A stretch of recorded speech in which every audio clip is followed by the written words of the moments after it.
Hello প্রিয় বন্ধুরা, কেমন আছেন? আশা করি আপনারা সবাই ভালো আছেন। আমরা আবার একটি নতুন ভিডিও নিয়ে আপনাদের সামনে এসেছি। আমাদের আজকের ভিডিওর বিষয়বস্তু হচ্ছে ব্যাচ, ম্যানুফ্যাকচারিং এবং এক্সপায়ার ডেট। তো চলুন আমরা শুরু করি। ব্যাচ এবং ম্যানুফ্যাকচারিং এবং এক্সপায়ারি ডেট করার জন্য আমাদেরকে প্রথমে যেটা করতে হবে সেটা হচ্ছে কোম্পানি অপশন থেকে ফিচার যেতে হবে। ফিচারে গিয়ে আমাদেরকে ওই অপশনটা এনাবল করতে হবে। এখানে আমরা চলে এসেছি। এখন এসে এনাবল ব্যাচেস এই অপশনটাকে আমাদেরকে ইয়েস করতে হবে। যখনই আমরা এনাবল ব্যাচেস ইয়েস করব তার সঙ্গে সঙ্গে আমাদের maintain expiry date and batches এই অপশনটাও অটোমেটিক্যালি আমাদের এখানে এনাবল হবে। তখন এটাকেও আমাদেরকে ইয়েস করে নিতে হবে। আমরা এটাকে সেভ করে নিলাম। এটা সেভ করে নেওয়ার পরে আমি যখন কোনো একটা আইটেম ক্রিয়েট করতে যাব, আমি যদি একটা আইটেম ক্রিয়েট করি, এখানে আইটেম 1 নামে আমি একটা আইটেম তৈরি করলাম। এখানে আমি কোনো গ্রুপ দিলাম না, ইউনিট দেওয়ার পরে আমাদের কিন্তু এখানে একটা অপশন চলে এসছে মেইনটেইন ব্যাচেস। এটা যখন আমরা ইয়েস করব, এর নিচে আরো দুটো অপশন আমাদেরকে দেখাবে। একটা হচ্ছে ট্র্যাক ডেট ফর ম্যানুফ্যাকচারিং আর একটা ইউজ এক্সপায়ার ডেট। আমরা দুটোকে ইয়েস করব। আমরা যদি কোনো ওপেনিং ব্যালেন্স দিই তাহলেও কিন্তু আমরা এখানে ব্যাচ নাম্বার বসাতে পারবো। যদি আমাদের কোনো ওপেনিং ব্যালেন্স থেকে থাকে, আমি যদি ধরি এটা 001 নামে ব্যাচের প্রোডাক্ট, এটার ম্যানুফ্যাকচারিং ডেট 1 থেকে শুরু করলাম। আমি এখানে 22 এসছে, 1/1/23 দিব আমি, এবং এটা আমি ধরলাম যে 30 জুনে এটা শেষ হয়ে যাবে, 6/23, এবং এটা রেট আমি ধরলাম 100 টাকা। এভাবে আমি যদি আমার আবার আরও একটা আইটেম ক্রিয়েট করি, আমি আইটেম 2 যদি দিই, ঠিক একইভাবে এই আইটেমে আমি কোনো ওপেনিং ব্যালেন্স বসাবো না, জাস্ট এই তিনটা অপশনকে আমি ইয়েস করে নিব। তাহলে কিন্তু আমি দেখতে পারবো আমাদের স্টক সামারিতে গিয়ে। তো চলুন আমরা একটা পারচেস করি। পারচেস করলে আমাদের নতুন আইটেমটার যেটা আমরা আইটেম 2 সেটাও আমরা দেখতে পারবো। এখানে আমরা এবিসির কাছে পারচেস করছি, এখানে কোনো কিছু দিলাম না। আইটেম 1 আমাদের শুধু আছে এই ব্যাচের। আমরা এই ব্যাচের সঙ্গে আমরা একটা নিউ ব্যাচ ক্রিয়েট করলাম, নিউ ব্যাচ 002। এই ব্যাচের প্রোডাক্ট আমি ধরলাম আবারও 100 পিস, এবং এটার প্রাইসও ধরলাম 100 টাকা, এবং এটার আমরা ম্যানুফ্যাকচারিং ডেট দিলাম মার্চ, এবং এটার ডেট দিলাম হচ্ছে 31 ডিসেম্বর 23। এরপরে আমরা কি করব, আইটেম 2 সিলেক্ট করব। আইটেম 2 আমাদের কাছে কোনো কোয়ান্টিটি নাই, আমরা একটা নিউ নাম্বার দিলাম। এটার জন্য 003 দিতে পারি, অথবা 002 রাখলাম আমি, সেটা আমার জন্য ভালো হবে। 002-তে নিলাম আমি 200 পিস, 200 টাকা করে দাম। এটা মার্চ দিলাম আমি, কিন্তু এটা আমার 30শে নভেম্বর আমি এটার এক্সপায়ার করব। এক্সপায়ার ডেটটা রাখলাম আমি। এরপর আমি এখন দেখব স্টক সামারি থেকে যে এটার আমার ব্যাচের রিপোর্টটা নরমালি কিভাবে শো করে স্টক সামারিতে।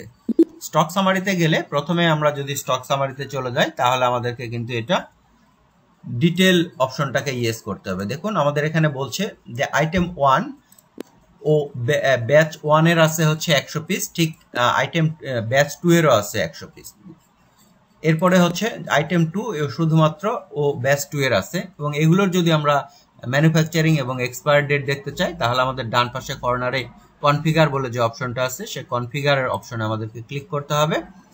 এরপরে ফরম্যাট অফ রিপোর্টের ঘরে কন্ডেন্সেট যেটা আছে, এখানে আমাদেরকে ডিটেল সিলেক্ট করতে হবে। ডিটেল সিলেক্ট করলে আমাদের নিচের অপশনটা এনাবল হবে, শো ম্যানুফ্যাকচারিং এবং এক্সপায়ার ডেট। এবার আমরা এটাকে ইয়েস করে নিয়ে এন্টার করে সেভ করলাম। এবার দেখুন প্রতিটা ব্যাচের ম্যানুফ্যাকচারিং ডেট এবং এক্সপায়ার ডেট ও নিচে দিয়ে শো করছে। এভাবে আমরা স্টক সামারি থেকে এটা দেখতে পারি।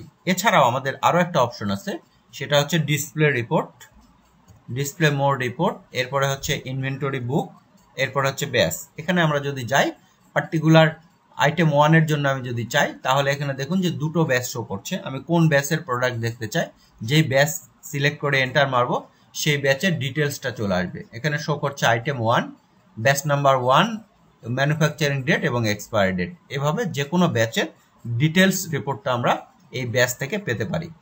তো চলুন আমরা যখন সেলস করব তখন এটার ইম্প্যাক্টটা কিভাবে হয় সেটা দেখবো। আমরা আবারও ভাউচারে চলে যাচ্ছি। ভাউচারে গিয়ে আমরা একটা আইটেম সেল করব। আইটেম যখন আমি সেল করতে যাব, তখন আমি সিলেক্ট করার পরেই আমার আইটেমটা ও কিন্তু আমাকে বলবে যে কোন আইটেমটা কত পিস কোন ডেটের আছে।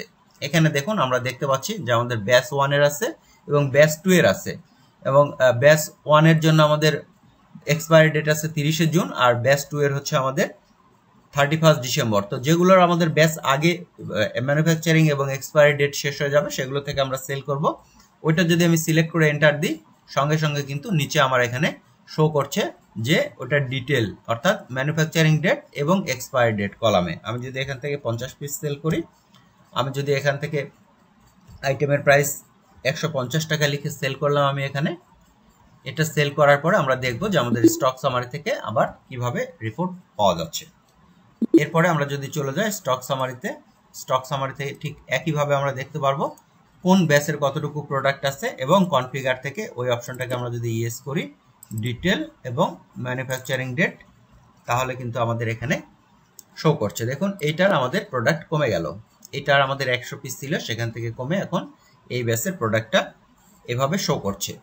এভাবে আমাদের ব্যাচ, ম্যানুফ্যাকচারিং ডেট এবং এক্সপায়ার ডেট, এটার সঙ্গে আমাদের যেখানে আমরা রিপোর্টটা দেখেছিলাম সেখানে আরেকবার যাব আমরা। এখানে ইনভেন্টরি বুকে ব্যাচের মধ্যে আমাদের ব্যাচ যখন প্রথমে আসবে কোনো একটা পার্টিকুলার ব্যাচের আমরা যদি সিলেক্ট করি, এখানেও কিন্তু আমাদের ব্যাচ ওয়াইজ একটা অপশন আছে। আমাদেরকে বারবার পেছনে গিয়েই শুরু করতে মানে আসতে হবে এরকম না। এখানে আপনারা দেখতে পাচ্ছেন F8 এ ক্লিক করলেও কিন্তু আমাদের পার্টিকুলার ব্যাচ টু ব্যাচ, যেমন আমরা স্টক সামারিতে দেখেছিলাম যে একটা স্টক আইটেমের কতগুলো ব্যাচ আছে, এখানে আবার কিন্তু ব্যাচ ওয়াইজ ব্যাচের কিন্তু এখানে আমাদের ডিটেল শো করবে না, কিন্তু এই ব্যাচের কতগুলো প্রোডাক্ট আছে সেটা কিন্তু আমরা দেখতে পাচ্ছি। অর্থাৎ ব্যাচ 1 এ আছে হচ্ছে 50 পিস এবং ব্যাচ 2 এ আছে হচ্ছে 100 পিস। এভাবে আমাদের ব্যাচ, ম্যানুফ্যাকচারিং ডেট এবং এক্সপায়ার ডেট টালি প্রাইমে মেনটেন করা যায়। ধন্যবাদ সবাইকে। যদি ভিডিওগুলো আপনাদের ভালো লেগে থাকে, লাইক কমেন্টস করে আমাদের সঙ্গে থাকবেন।